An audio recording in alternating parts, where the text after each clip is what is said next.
শ্রীমদ্ভাগবত। ওম নমো ভগবতে বাসুদেবায়। শ্রীমদ্ ভাগবত দশম স্কন্ধ 19 অধ্যায়। প্রলম্বাসুর বদ্ধবাণী 19 বখাণী। শ্রী শুক উবাচ এবে শুণ নরনাথ অমৃত কৃষ্ণর চরিত। গোপালে বৃন্দাবনে থিলে সুস্থে রজনী পুহাইলে। রাম গোবিন্দ ঘেনি সঙ্গে জ্ঞাতি বান্ধব ঘেনি রঙ্গে। যে যাহা পুরে গোপে যাই কহନ୍ତି বৃদ্ধଙ୍କୁ বসাই। কৃষ্ণর যেতে কর্মমান শুনি সকলে তো সমন। মায়া গোপাଳ রূপ ହୋଇ କ୍ରୀଡ଼ା କରନ୍ତି ବେନି ଭାଇ। ଏମନ୍ତେ ଶୁଣ ପରୀକ୍ଷିତ ସ୍ୱଭାବେ ସରିଲା ବସନ୍ତ। ନିଦାଘ କାଳ ଆଗମନେ ଘର୍ମ ନ ଲାଗେ ବୃନ୍ଦାବନେ। ସର୍ବଦା ବସନ୍ତ ପବନ ସଧୀରେ ବହେ ଦିନୁ ଦିନ। ବସନ୍ତ ନୁହେଁ ନା ଦୁର୍ଲଭ ଯେ ବନେ ଶ୍ରୀରାମ ମାଧବ। ନଦୀ ନିର୍ଝର ଜଳ ନାଦ ନିବିଡ଼ ଝିଙ୍କାରି ଶବଦ।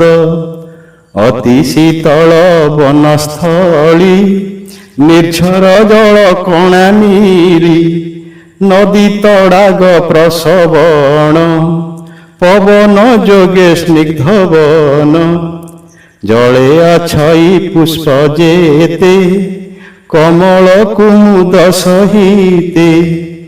ତାହାଙ୍କ ରେଣୁ ଘେନି ବଳେ ପବନ ବହେ କୁତୁହଳେ। ଏଣୁ ସେ ବୃନ୍ଦାବନ ଦେଶେ ନିଦାଘ ଗ୍ରୀଷ୍ମ ନ ପଶେ। ଘନ ଗହଳ ବନ ଭୂମି ତେଣୁ ନୁହନ୍ତି ଯିବେ ଶ୍ରମୀ। ଅତି ଗଭୀର ନଦୀ ଜଳେ ଲହରୀ ଉଠେ ବାୟୁ ବଳେ। ପଙ୍କ ଦ୍ରବଇବେନି ତଟେ ସେ ଜଳେ ଗ୍ରୀଷ୍ମ ତ୍ରାସ କଟେ। ଅରୁଣ ତେଜ ନ ଲାଗଇ ଯହିଁ ବିଜୟ ଭାବଗ୍ରାହୀ। ସ୍ୱଭାବେ କୁସୁମିତ ବନ ମୃଗ ମୟୂର ପକ୍ଷୀ ସ୍ୱନ। କୋକିଳ ସାରସ ନିକର ଭ୍ରମର ଧ୍ୱନି ମନୋହର। ଶୁଣ ରାଜନ ସାବଧାନେ ରାମ ଗୋବିନ୍ଦ ଏକ ଦିନେ। ଗୋରୁ ଗୋପାଳ ସଙ୍ଗେ ଘେନି ବିଶେଷ କଲେ ବେଣୁ ଧ୍ୱନି। ଏମନ୍ତେ ପ୍ରଭୁ ବନମାଳି ଗୋପ ବାଳକ ମଧ୍ୟେ କେଳି। ଆନନ୍ଦେ ଗୀତ ବେଣୁ ଧ୍ୱନି ଗାଈ ଗୋବତ୍ସା ସଙ୍ଗେ ଘେନି। ମିଳିଲେ ବୃନ୍ଦାବନେ ଯାଇ ରଙ୍ଗେ ନାଚନ୍ତି ବେନି ଭାଇ। ସଦା ବସନ୍ତ ବୃନ୍ଦାବନେ ନାନା କୁସୁମ ଫଳ ମାନେ। ଯହିଁ ଗୋବିନ୍ଦ ବନଚାରି ବିଶେଷ ସଙ୍ଗେ ହଳଧାରି। ଶୀତଳ ଛାୟା ବୃକ୍ଷ ତଳେ ଭ୍ରମର ପନ୍ତି ଫୁଲ ଡାଳେ। ଶୋଭିତ ସରୋବରେ ଫୁଲ ସୁଗନ୍ଧ ଶୀତଳ ମୂଲ୍ୟ। ଯମୁନା ଜଳ ବୃକ୍ଷ ମୂଳେ ପବନ ବହଇ ଶୀତଳେ। ବନ କୁସୁମ ପରିମଳ ଦେଖି ସାନନ୍ଦ ଆଦି ମୂଳ। ବାଳକ କ୍ରୀଡ଼ା ସାବଧାନେ କୃଷ୍ଣ ବିଜୟ ବୃନ୍ଦାବନେ। ଶିରେ ଗୁଞ୍ଜରା ଜାମୁ ଡାଳି ରତ୍ନଭୂଷଣ ଫୁଲମାଳି। ପ୍ରବାଳ ବର ହସ୍ତବକ ଧାତୁ ଭୂଷଣ ରଙ୍ଗରେଖ। ରାମ ଗୋବିନ୍ଦ ଗୋପସୂତେ ଖେଳନ୍ତି ନୃତ୍ୟ ଯୁଦ୍ଧ ଗୀତେ। କୃଷ୍ଣର ନୃତ୍ୟ ଗୋପେ ଦେଖି ମିଳିଲେ ଘରନ୍ତ ଉପେକ୍ଷୀ କେତାଳି ବାଏ ମନୋହରେ ଗମ୍ଭୀର ଗୀତ ନାଦ ସ୍ୱରେ ସିଙ୍ଗା ମୁରଲି ନାଦ ପୁରୀ କେ ସାଧୁ ଧନ୍ୟ ଧନ୍ୟ କରି ଦେବେ ଯେ ଥିଲେ ଶୂନ୍ୟ ପଥେ ମିଳିଲେ କୃଷ୍ଣର ଅଗ୍ରତେ ବନେ ଗୋପାଳ ରୂପ ହୋଇ କୃଷ୍ଣର ଚଉପାଶେ ଥାଇ ସ୍ତୁତି କରନ୍ତି କୃଷ୍ଣ ରାମେ ଭାଟେ ଯେ ସନ ଗୁଣ ଗାନେ ଏକ ଆରକେ ସାଧୁ ଭଣୀ ଶୁଣ ପାଣ୍ଡବ ଚୂଡ଼ାମଣି ତାଣ୍ଡବ ରସେ ସୁଖେ ହରି ବୃନ୍ଦାବନରେ କ୍ରୀଡ଼ା କରି ବାଳକେ ରାମ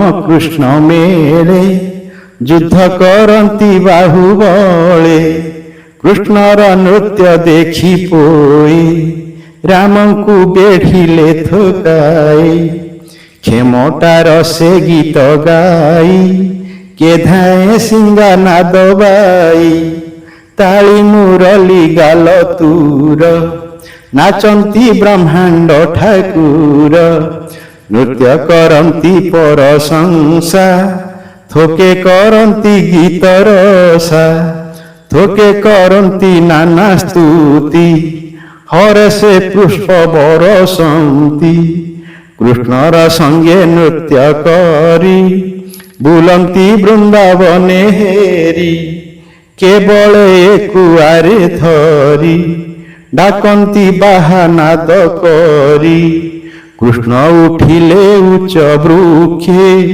ଫଳ ତୋଳିଲେ ନାନା ଶାଖେ ପୁଏ ଆଣିଲେ ଯେ ଝାମତେ ଅମର ଲୋକେ ଯୁଥେ ଯୁଥେ ଏକ ଆରକେ ମରା ମରି କେ ସାକ୍ଷୀ କରନ୍ତି ମୁରାରି କର ଚରଣ ଧରି ଛନ୍ଦେ ଯୁଦ୍ଧ କରନ୍ତି ନାନା ବନ୍ଧେ କେ ପଛେ ଥାଇ ଚକ୍ଷୁ ବୁଜି ନାମ ଧରନ୍ତି ମନେ ହେଜି ମୃଗର ପ୍ରାୟ କେହୁ ଧାଇ ପକ୍ଷୀଙ୍କ ପ୍ରାୟ କେ ଉଡ଼ଇ ଭେକର ପ୍ରାୟ କେ ଡିଅନ୍ତି ଚାଲନ୍ତି ଯେନେ ହଂସ ପନ୍ତି ବସ୍ତ୍ର ବାନ୍ଧନ୍ତି ବୃକ୍ଷ ଡାଳେ ଦୋଳି ବସନ୍ତି କୁତୁହଳେ ପର୍ବତ କୁଞ୍ଜ ନଦୀ କୂଳେ ଖେଳନ୍ତି ରାମ କୃଷ୍ଣ ମେଳେ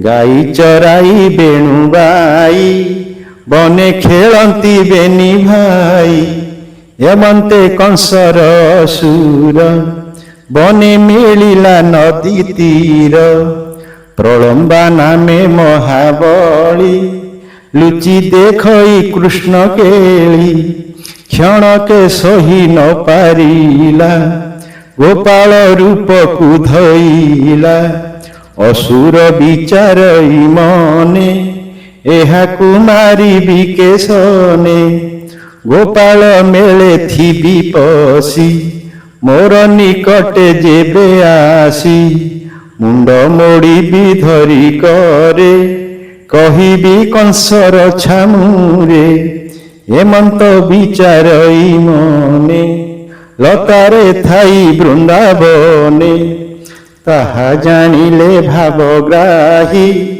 କହନ୍ତି ଗୋପାଳଙ୍କୁ ଚାହିଁ ବାଳକେ ଶୁଣ ମୋ ଉତ୍ତର ମୁହିଁ ଜାଣଇ ଖେଳ ସାର ରାଜା ପରଜା ଖେଳ ଅଛି ଆସ ଖେଳିବା ବଳ ଆଞ୍ଚି ଶୁଣି ସାନନ୍ଦେ ପୋଏ ହସି ରୁଣ୍ଡ ହୋଇଲେ ସର୍ବେ ଆସି ରାମ ଗୋବିନ୍ଦେ କରି ରାଜା ସକଳେ ହୋଇଲେ ପରଜା ଅଧେ ହୋଇଲେ ରାମ ଆଡ଼େ ଥୋକେ ହୋଇଲେ କୃଷ୍ଣ ବାଡ଼େ କୃଷ୍ଣ ବୋଇଲେ ଦୁଇ ଦୁଇ ବଳ କଷିବା ଯୁଦ୍ଧ ବିହି ଖେଳ ପାଞ୍ଚିଲେ ଗୋପ ପୋଇ ମାୟା ଭିଆଣ ଦେବରାଏ ଜଣ ଜଣ କେ ନାମ ଧରି যুদ্ধে পেশিলে নরহরি শ্রীদাম নাম গোপবাଳେ যুঝিলা গোবিন্দর তুলে প্রলম্বাসুর তুলে রাম বৃষভ তুলে ভদ্রসেন এতে ভিআই ভাবগ্রাহী ବୋଲନ୍ତି ଗୋପାଳଙ୍କୁ ଚାହିଁ ଯୁଦ୍ଧ କରିବା ପିଢ଼ କରି ସଂଗ୍ରାମେ ଯେ ଯାହାକୁ ହାରି ଭାଣ୍ଡିର ବଟ ତଳେ ନେଇ ଥୋଇବ କନ୍ଧରେ ବସାଇ ହେଉ ବୋଇଲେ ଗୋପବାଳେ ଯୁଝନ୍ତି ଯେ ଯାହାର ମେଳେ ହାରିଲେ ବନ୍ଧ କରି ବହି ଛାଡ଼ନ୍ତି ବଟ ତଳେ ନେଇ ଏମନ୍ତେ ପ୍ରଭୁ ଦଇତ୍ୟାରି ଶ୍ରୀଦାମ ତୁଲେ ଯୁଦ୍ଧ କରି ତାହାକୁ ଯୁଦ୍ଧେ କୃଷ୍ଣ ହାରି ବଟେ ଛାଡ଼ିଲେ କନ୍ଧେ କରି ପ୍ରଳମ୍ବାସୁର ରାମ ସଙ୍ଗେ ପଡ଼ିଲା ପଞ୍ଚା ପଞ୍ଚି ରଙ୍ଗେ ଯୁଦ୍ଧ କରନ୍ତେ ଗୁରୁତର ରାମକୁ ହାରିଲା ଅସୁର ତକ୍ଷଣେ ବସାଇଲା କନ୍ଧେ ମନେ ବିଚାରିଲା ଆନନ୍ଦେ ଏହାକୁ ବଟ ଯାଏ ନେଇ ଘେନିଣ ପଳାଇବି ମୁହିଁ ମୁଣ୍ଡ ମୋଡ଼ିବି ବନେ ପଶି ପୁଣି ମିଳିବି ଏଥେ ଆସି କୃଷ୍ଣ ପଡ଼ିବ ଯେତେବେଳେ ଘେନି ଉଡ଼ିବି ଅନ୍ତରାଳେ କଂସ ଛାମୁରେ ଦେବି ନେଇ ନିଶ୍ଚିନ୍ତେ ଭୁଞ୍ଜିବ ସେ ମହି ଏତେ ବିଚାରି ମହାସୁର କନ୍ଧେ ବସାଇ ହଳଧର ଭାଣ୍ଡିର ବଟ ଗଲା ଜିଣି ତାହା ଜାଣିଲେ ହଳ ପାଣି କୋଟିଏ ମେରୁ ଜେହ୍ନେ ଭାର ଚଳି ନ ପାରିଲା ଅସୁର ତକ୍ଷଣେ ନିଜ ରୂପ ଧରି ଅସୁର ଗଗନେ ସଞ୍ଚରି ନୀଳଜିମୁତ ଦେହ କାନ୍ତି ରତ୍ନଭୂଷଣ ଝଟକନ୍ତି ସ୍ୱଭାବେ ନାନା ଅଳଙ୍କାର ତେଜେ ବିରାଜିଲା ଅସୁର କିଅ ବା ଦେବା ପଟାନ୍ତର ଯାହାର କନ୍ଧେ ହଳଧର ବିଜୁଳି ଜେହ୍ନେ କଳା ମେଘେ ଯେ ସନେ ଶଶାଙ୍କର ଲାଗେ ଗଗନେ ଯାଉଅଛି ଖେପି ରାମ ଡରିଲେ ତାହା ଦେଖି ଭ୍ରୁକୁଟି କୁଟିଳ ପ୍ରପଞ୍ଚ ବିକଟ ଦନ୍ତ ତୀକ୍ଷ୍ଣ ଉଚ୍ଚ ଶୁଦ୍ଧ ସୁବର୍ଣ୍ଣେ ଦେହ ଛଳି ନୀଳ ମେଘରେ କି ବିଜୁଳି ତକ୍ଷଣେ ପ୍ରଭୁ ହଳଧର ଜାଣିଲେ ନିଶ୍ଚୟ ଅସୁର ମୁଷ୍ଟିଏ ପ୍ରହାରିଲେ ମୁଣ୍ଡେ ବଜ୍ର ଯେ ସନେ ଗିରି ଖଣ୍ଡେ ମୁଣ୍ଡ ହୋଇଲା ସତେ ଚୂର ଶବଦ କଲା ମହାଘୋର ରୁଧିର ଉଦ୍ଗାରିଲା ମୁଖେ ପଡ଼ିଲା ଗୋବର୍ଦ୍ଧନ ପାଖେ ଦେଖି ଚକିତ ଗୋପ ପୋଏ ସ୍ୱର୍ଗେ ଯେ ଥିଲେ ଦେବତାଏ ସକଳେ ସାଧୁ ସାଧୁ ଭଣି ପୁଷ୍ପ ସିଞ୍ଚିଲେ ଦେବେ ଆଣି ବଳଦେବଙ୍କୁ ଧରି କୋଳେ ଚୁମ୍ବନ ଦନ୍ତି ଗୋପବାଳେ ଅବନୀ ହୋଇଲା ଆନନ୍ଦ ବାଳମୂରତି ଆଦି କନ୍ଦ ସେ ରାମ ଚରଣେ ବିଶ୍ୱାସ କହଇ ଜଗନ୍ନାଥ ଦାସ।